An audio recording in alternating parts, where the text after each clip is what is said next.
Now listen, master electronic, some of them it's true, but a lot of them, from what I've been telling you, it's not even that they are teaching lies.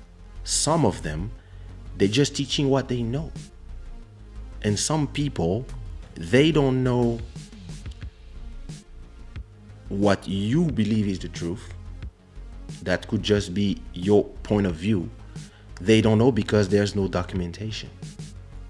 And some people, they just discovered the dance through music, from YouTube, from whatever, or from somebody who came from somewhere, or maybe sometimes you're the only black guy in your neighborhood, and you dance this thing and you show it to your girlfriend. Your girlfriend is a dancer, now she wants to do it. She goes to her dance and she starts giving classes to people.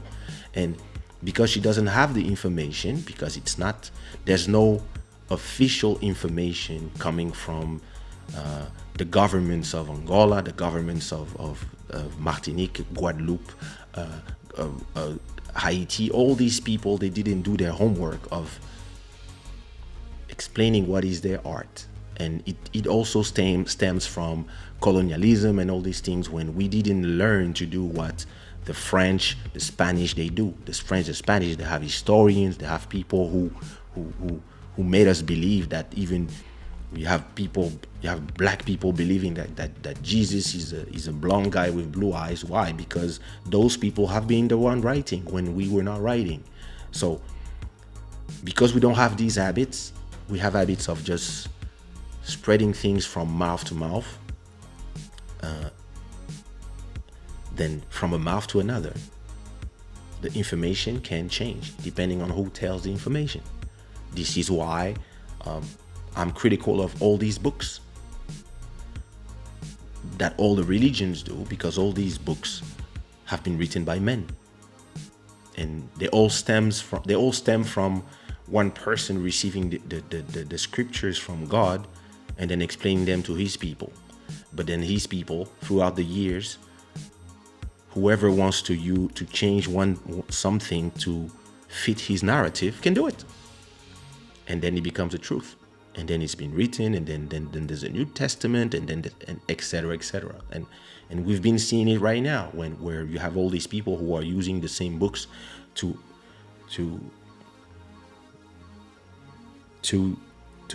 for their narrative, for whatever they want to try to do. They say, you see, the book says it. And it's kind of the same thing in dance, is that a lot of people, it's not a question of they are teaching lies. They are just enjoying what they are doing. And yeah, a lot of people came from hip hop, they turn into kizomba, and then they start dancing, and they start incorporating hip hop in it. And then maybe one of them, he did his first festival, and then he named it from Paris Urban Keys.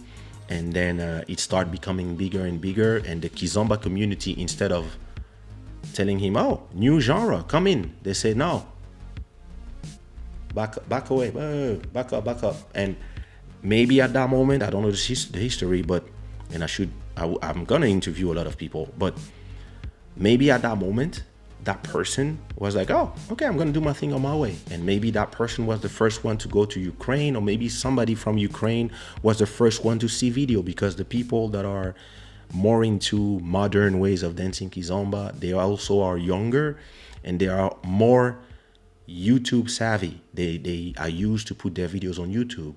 So the older versions of kizomba and zouk, you don't have videos.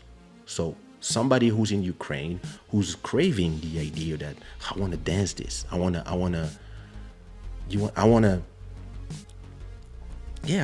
dance this, and they type kizomba on YouTube, maybe the first thing they see is an Urban Keys video. And for that person in Ukraine, okay, this is the way you dance it. And then by the time you tell him, this is Urban Keys, this is not kizomba, it's too late.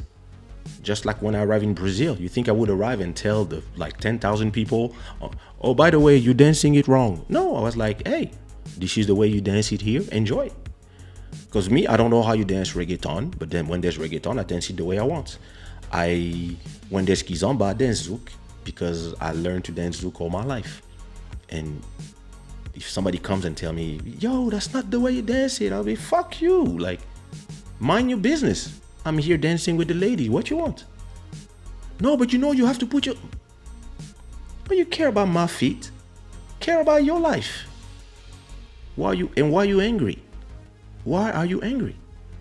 Do your thing and let me do my thing. And when I was doing zouk, R&B, and when I invented Candy Zouk, as you were saying, when I invented Candy Zouk, I had a lot of people. It was before 89. It was before 2009. It was in more in 2002.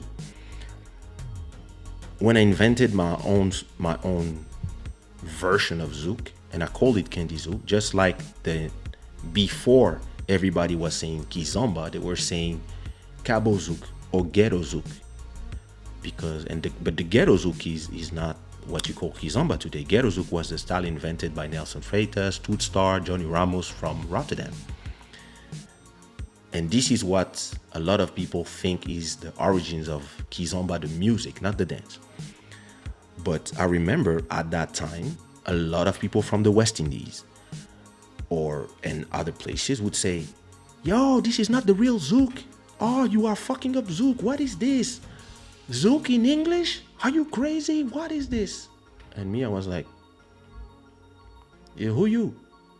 No, listen, you are destroying our style. You are destroying our music. I was like, no, I'm not. Like, I'm actually, I spent some time there. I enjoyed something. I came from hip hop. I use my hip hop samples to do something that looks like it, but I never call it this way. That's why I named it Candy Zouk, because I was like, okay, this is not Zouk, but it is inspired by Zouk and R&B and hip hop. I'm gonna call it Candy Zouk. And some Zouk people, not everybody, a lot of people were enjoying. They were like, even the guys from Kassav told me, hey, we love what you are doing with what we created. So as soon as the guys from Kassav told me, hey, you are our son, and we love how you are taking our music and you are taking it somewhere else, and they said it live on TV, me, I was like, okay, the inventor told me that they love what I do, so fuck everybody. So, but people would come to me, yo, you are denaturating Zouk, and me, I was like, fuck you.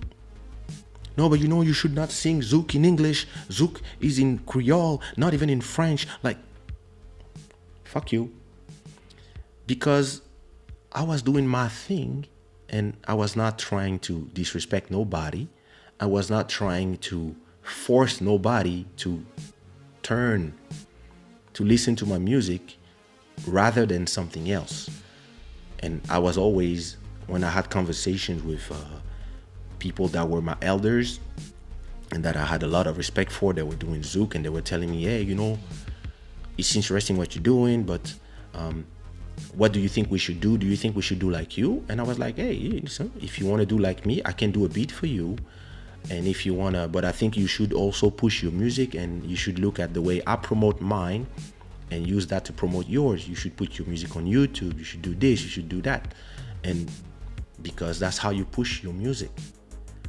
And what happened was that a whole generation of kids in 1998 that were from a generation growing up listening to hip hop and R&B, but at the same time having their parents listen to Zouk, like me, in my music, they found themselves. They found the sound of that generation. And that's how it exploded, and it became number one. But I had a lot of people who were saying the same thing that you are saying. This is not Zouk, this is electronic. Oh my God, auto-tune. What the fuck is this? Blah, blah, blah. I had the same thing. And me, I was like, hey, listen, I respect what you're doing. I'm not trying to, but I'm doing my thing. And then they were like, yeah, but why are you saying it's Zouk? I'm not saying nothing. I'm just making music. And maybe if people stop maybe if people stopped wondering and fighting about names and things and just take care of promoting their music right and having the people who enjoy their music support them, and less people just going to every Urban Keys video saying this is not the real Kizomba. It's like, so what do you think this is doing exactly? Instead of going to the real Kizomba, as you say, which is not even real Kizomba, it's not the way you were dancing it 20 years ago. Anyway, everything, Zouk, Kizomba, Kompa, Guya, all these genres, they are changing all the time because every generation takes something old, they do, and they create something new. And what you call Zouk today has nothing to do with what I call Zouk when I grew up. Even what people say it's Zouk of like the songs of 2003, all this is not Zouk. This is Zouk Kompa. It's Ali Angel who invented a mix of Zouk with a little bit of Kompa. This is not Zouk, but people say Zouk. And if you listen to the Zouk, it was not like, that was not Zouk. The Zouk from back in the days was,